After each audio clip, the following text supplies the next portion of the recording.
Welcome to Hanging Out with Robert, that's me. This video contains things that I encounter throughout the day. If for some reason I complete a task and you would like to see the details, you can click on the link in the description area below. This video also contains tips and tricks that I learned throughout the years. I plan on leaving this video accessible for about 30 days. After that, you can view it through my Patreon account. Thank you very much for watching.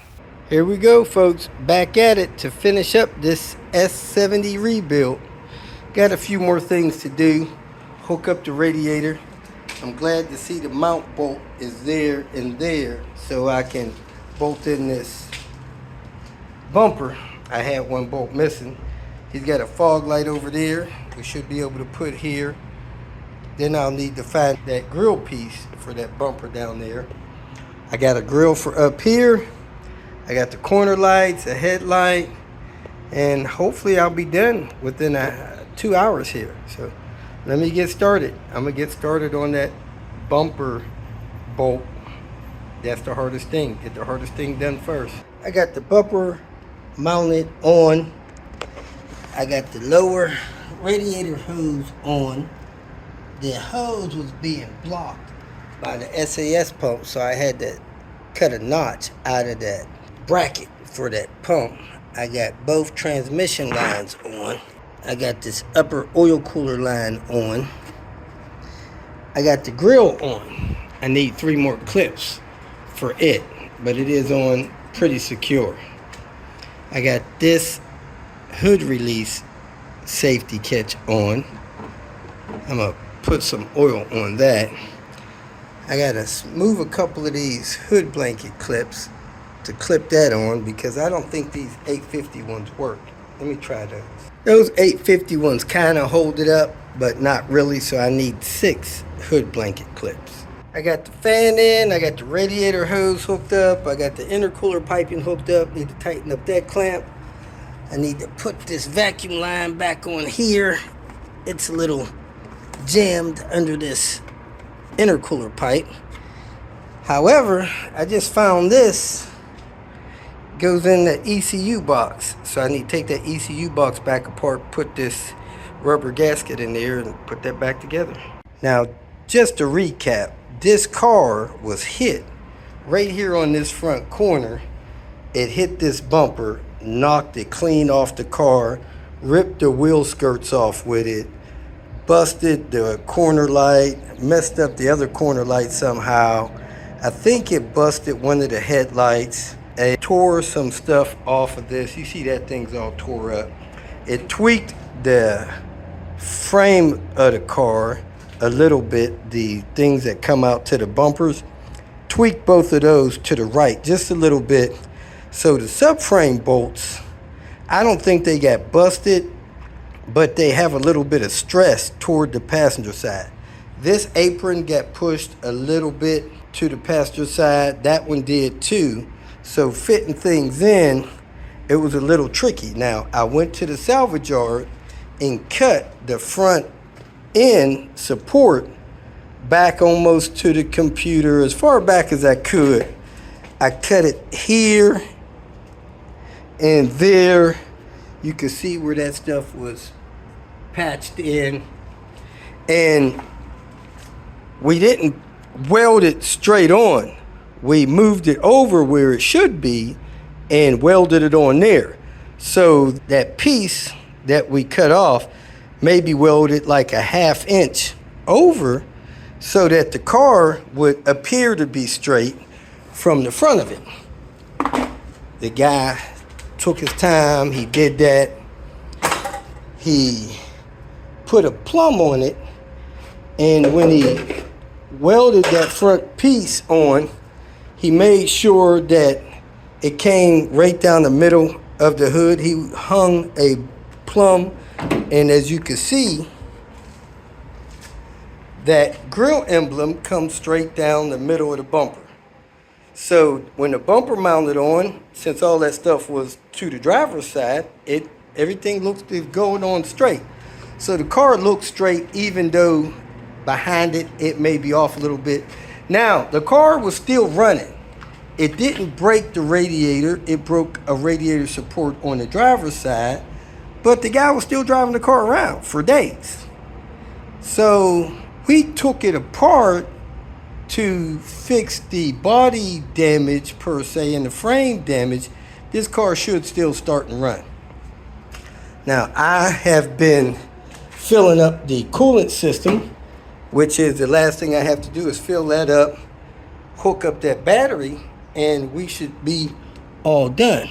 Now I got everything hooked up, the oil lines on, the transmission lines on, lost a little trans fluid, may add that back.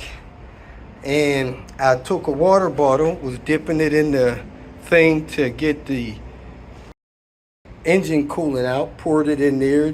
Then I started using my little hardware jug here, pouring it in there. So now it'll be easier to take this, fill this up, and pour it in there to get that done. And then I'll hook up this battery, maybe put 8 to 10 ounces in the transmission. The oil level is still good. Then I'll go to start the car. Hopefully the battery's not drained. It shouldn't be. It was disconnected this whole time. I hooked the battery up and the wipers went across, so the key was in the ignition and the ignition was on and the wipers are on. Anyway, I got that off. I got everything hooked up. Now he was having some problems with a little coolant blowing out of the coolant bottle. I gotta let the car idle until I know this fan cuts on. So that's where I'm at. Let me go ahead, see if it fires up. And I think everything is out of the way and it should be good to go. Let me make sure I don't have any fluid under the car right now, so when I start it, it shouldn't get any fluid under the car later. Yep, pretty dry in here other than where the engine oil dripped a couple of times out of the oil cooler lines when they were disconnected. Let me fire it up and see how it goes. I started the car, it died, started it back up, sounded like it had low compression, probably needed to build up some compression in the cylinders. It is running, it's not leaking. I'm gonna let it run until the fan cuts on, and I'm gonna test the hood latches before I close the hood. Then I'll make sure I can open the hood, and he should be good to go. Clean up my mess while it's idling, and he could go get an inspection done on the car so he could re-license it, because they totaled the car. And in Kentucky, you have to get a sheriff or somebody or state trooper to inspect the car, make sure it's roadworthy before you can start driving it. So there you have it, folks. Back together and looking pretty good. We're going to keep our eye open for a hood for it, a fender for it, and a bumper to color matching. Let me test the hood latches and clean up my mess. Everything works, the fan and all that stuff. However, we got a leak here. This frame looks like it might have cut the hose on here. Every time the compressor kicked on and it went into high pressure, it would leak and sling refrigerant back under there. So I'm gonna get one of these hoses, replace this hose, file or cut this bracket out so that it doesn't rub this AC line, and try to resurface this AC. It is now time for me to dig into this laptop and try to figure out why it just popped and powered off. Hadn't seen any activity of life since. I bought this, you guys know, maybe 2.5 years ago, 3.5 years ago, before COVID, as a replacement to a computer that got stolen. And I stripped it down of some of its special features and got it on Cyber Monday for somewhere around $1,400. Man, people are still selling these things in good condition for $700-800. I'm kind of shocked. I see one with a cracked frame for about a little bit cheaper, so I may buy it. But let me open it up, see if I can see anything that's going wrong with it, and go from there. I got this computer open, and man, I don't think anything's wrong with it. I think somehow the power adapter quit charging it and I missed the battery warnings and it just powered down. So I'm going to order a power adapter for this thing and go from there. Hopefully I'll get it in the next day or two. If you feel that this information was useful, please like it and share it with your social media friends. You can subscribe to my channel so that you will get notifications of future videos that I post. You can follow me on Twitter, and if you need to contact me directly, please visit my website. And if you have any questions, leave them below, and someone or myself will reply to them. Again, thank you very much for watching.